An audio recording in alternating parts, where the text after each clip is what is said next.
Michael learns to wait. Michael woke up with a giant tummy wiggle. Today was baking day. He bounced out of bed, raced into the kitchen and shouted, "Can we make the honey cake now?" Mom laughed softly. "Yes, Michael. First, we gather our ingredients." Michael hopped from one foot to the other. He wanted cake this very second. They poured the flour. Plop! A little puff floated into the air and dusted Michael's nose white. Mom cracked the eggs. Crack! Crack! Michael stirred the golden batter round and round and round. Swish! The sweet smell of honey and cinnamon filled the kitchen like warm sunshine. Michael grinned. "Is it cake yet?" he asked, peeking into the bowl. "Not yet," Mom said with a smile. "Now the oven must do its work." She slid the cake pan into the warm oven and turned the timer. Tick-tock, tick-tock. "How long?" Michael asked immediately, pressing his nose against the oven window. "A little while," Mom answered. "Waiting can feel hard, but we can find fun things to do while we wait."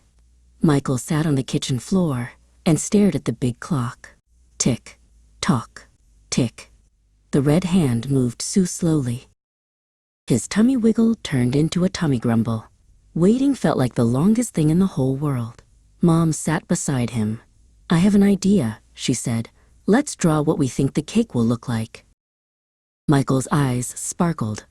He grabbed his favorite blue crayon and spread paper across the table. He drew a giant cake with purple frosting, yellow stars, rainbow sprinkles, and even a cherry bigger than his fist. Soon Michael was so busy coloring swirly clouds and candy hearts that he completely forgot about the clock. Then suddenly, ding! The timer sang loudly through the kitchen. "The cake is ready!" Michael cheered. Mom carefully pulled out the golden cake. Warm honey steam curled into the air. "It looks amazing!" Michael shouted. He reached toward it. But Mom gently touched his hand. "Wait, sweetheart. The cake is too hot. It needs time to cool." Michael's shoulders drooped. More waiting? For a moment, he felt huffy inside. Mom smiled. "While the cake cools, let's go to the park." Now Michael's face lit up again. The park was his favorite place. He zoomed out the door so fast that Mom had to remind him to come back for his shoes. At the park, Michael raced straight to the big red swings. But when he got there, another little boy named Leo was already swinging high into the air. Up high, down low. Michael stopped. He wanted a turn right now. A little grumbly feeling bubbled inside him again. Mom knelt beside him. "It's Leo's turn right now," she said gently. "We can wait." Michael took a slow breath in and a slow breath out. Then he looked around while he waited. Clouds floated slowly across the sky like giant marshmallows. 3 birds hopped near the trees. 1, 2, 3. A butterfly flapped past his nose. Waiting didn't feel quite so hard when he noticed all the little things around him. Soon, Leo jumped off the swing with a smile.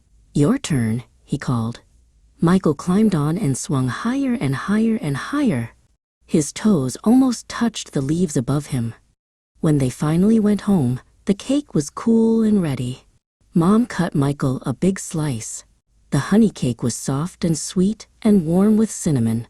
Michael took one giant bite. He smiled slowly. Then he whispered, "The cake tastes even better because I waited."